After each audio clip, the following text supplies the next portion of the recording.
정상 속도보다 빠르게 혹은 정상 속도보다 아주 느리게 들어보면 그 내용을 파악하기는 쉽지 않지만 오히려 그 언어의 고유한 억양과 소리에 더 예민해지기 때문에 더 쉽게 익숙해질 수도 있다고 하네요.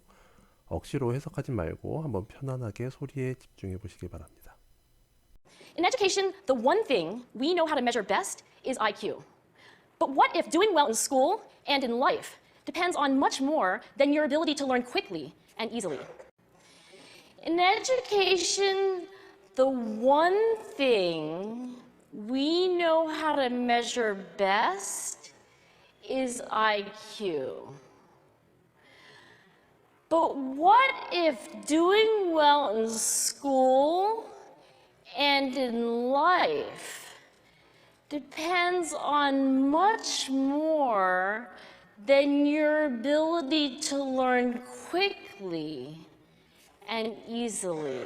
In education, the one thing we know how to measure best is IQ. But what if doing well in school and in life depends on much more than your ability to learn quickly and easily? 복잡한 문법이 아니라 간단한 원칙으로 영어 문장의 구조와 의미를 간단하게 파악하는 데 집중해서요. 영어 문장 구조가 결국에 이런 거구나 라고 느낄 수 있도록 연습해 봅니다. 자, 첫 번째 문장이요. 자, 여기서 마침표가 찍혔네요. 여기서 뿌리 동사는 뭘까요? know라는 동사도 보이고요. measure라는 동사가 있는데 measure는 to를 달고 변신했으니까 당연히 뿌리 동사는 아닌 거고요. 비동사가 나왔죠. know나 is 둘 중에 하나가 뿌리 동사일 건데요. 자, 비동사는 굉장히 강력한 뿌리 후보입니다. 숨어 나온 게 아니라면 거의 100% 비동사가 뿌리 동사예요. 자, 이 경우에도 여기서도 이 비동사가 뿌리 동사인데요. 구조를 파악할 때 가장 중요한 것은 동사를 찾는 거고요. 의미를 파악할 때는 동사의 속성을 이용하면 된다라고 말씀드렸어요. 동사라면 절대로 버릴 수 없는 첫 번째 속성, 타고난 속성은 바로 모든 동사에는 주어가 있다. 자, 뿌리 동사에는 당연히 주어가 있고요. 변신한 동사에도 주어가 있습니다. 숨어 나온 동사에도 주어가 있고요. 자, 그렇다면 이 문장의 뿌리 동사인 is의 주어를 먼저 찾아볼게요. 뿌리 동사인 비동사 is의 주어는 뭘까요? 주어는 바로 the one thing입니다. 자, 그러면 요 뒤에 나온 걸 일단 요 뒤에 있는 부분을 생각하지 말고 구조만 먼저 보세요. 교육에서 주어 동사. 교육에 있어서 the one thing, 그 한 가지는 뭐냐? is IQ. 그 한 가지는 바로 IQ입니다. 자, 교육에 있어서 그 한 가지는 바로 IQ입니다. 자, 그 한 가지가 뭔지가 설명이 돼야겠죠.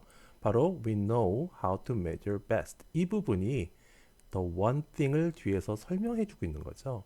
the one thing, 그 한 가지, 그게 뭐냐면 we know, 우리가 알아요. how to measure best.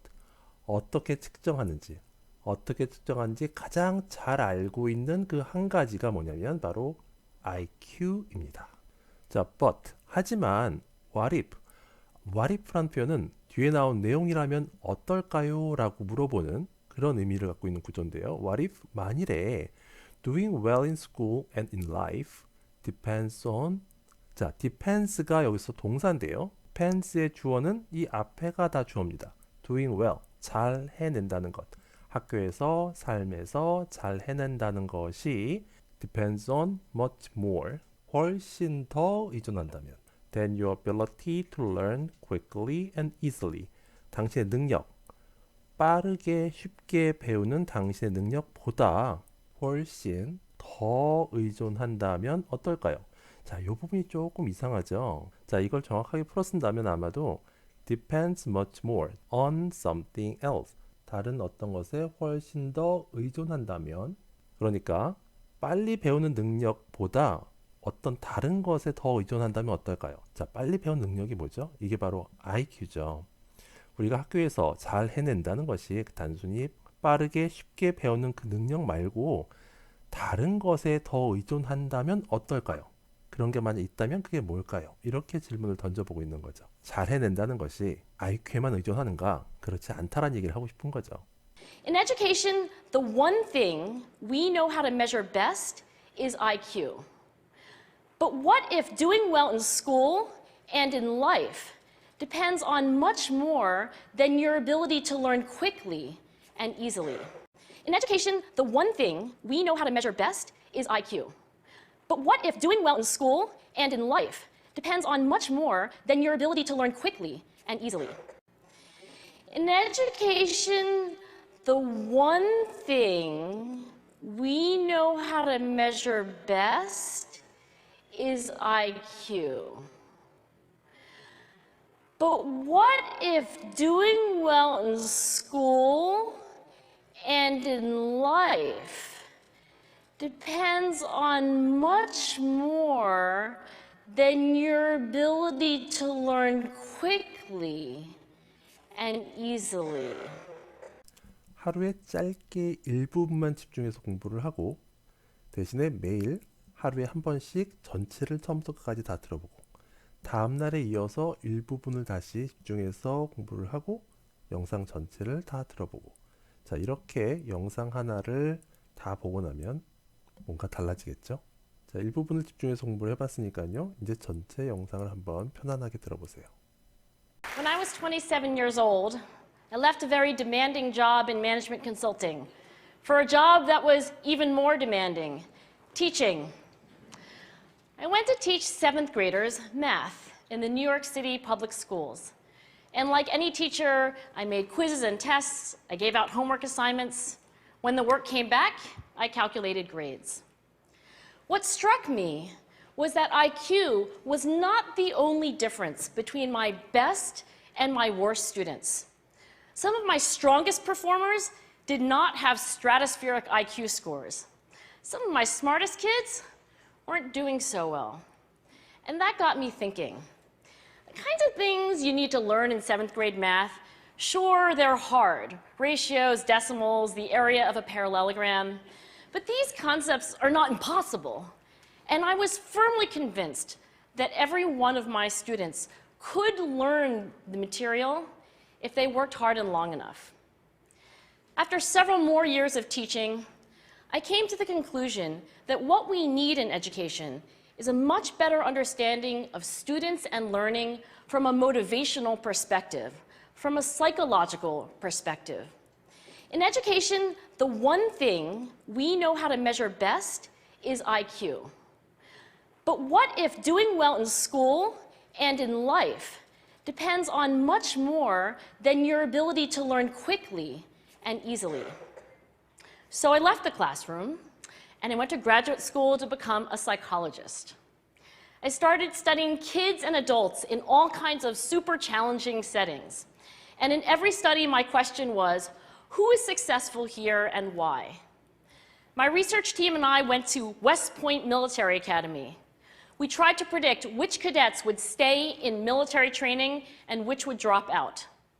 We went to the National Spelling Bee and tried to predict which children would advance farthest in competition. We studied rookie teachers working in really tough neighborhoods, asking which teachers are still going to be here in teaching by the end of the school year. And of those, who will be the most effective at improving learning outcomes for their students? We partnered with private companies, asking which of these salespeople is going to keep their jobs and who's going to earn the most money. In all those very different contexts, one characteristic emerged as a significant predictor of success. And it wasn't social intelligence, it wasn't good looks, physical health, and it wasn't IQ. It was grit. Grit is passion and perseverance for very long-term goals. Grit is having stamina. Grit is sticking with your future, day in, day out, not just for the week, not just for the month, but for years, and working really hard to make that future a reality. Grit is living life like it's a marathon, not a sprint. A few years ago, I started studying grit in the Chicago public schools. I asked thousands of high school juniors to take grit questionnaires, and then waited around more than a year to see who would graduate. Turns out that grittier kids were significantly more likely to graduate, even when I matched them on every characteristic I could measure, things like family income, standardized achievement test scores, even how safe kids felt when they were at school. So it's not just at West Point or the National Spelling Bee that grit matters, it's also in school, especially for kids at risk for dropping out. To me, the most shocking thing about grit is how little we know, how little science knows about building it. Every day, parents and teachers ask me, how do I build grit in kids? What do I do to teach kids a solid work ethic? How do I keep them motivated for the long run? The honest answer is, I don't know. What I do know is that talent doesn't make you gritty. Our data show very clearly that there are many talented individuals who simply do not follow through on their commitments. In fact, in our data, grit is usually unrelated or even inversely related to measures of talent. So far, the best idea I've heard about building grit in kids is something called growth mindset. This is an idea developed at Stanford University by Carol Dweck, and it is the belief that the ability to learn is not fixed, that it can change with your effort. Dr. Dweck has shown that when kids read and learn about the brain and how it changes and grows in response to challenge, they're much more likely to persevere when they fail because they don't believe that failure is a permanent condition. So growth mindset is a great idea for building grit, but we need more. And that's where I'm going to end my remarks, because that's where we are. That's the work that stands before us. We need to take our best ideas, our strongest intuitions, and we need to test them.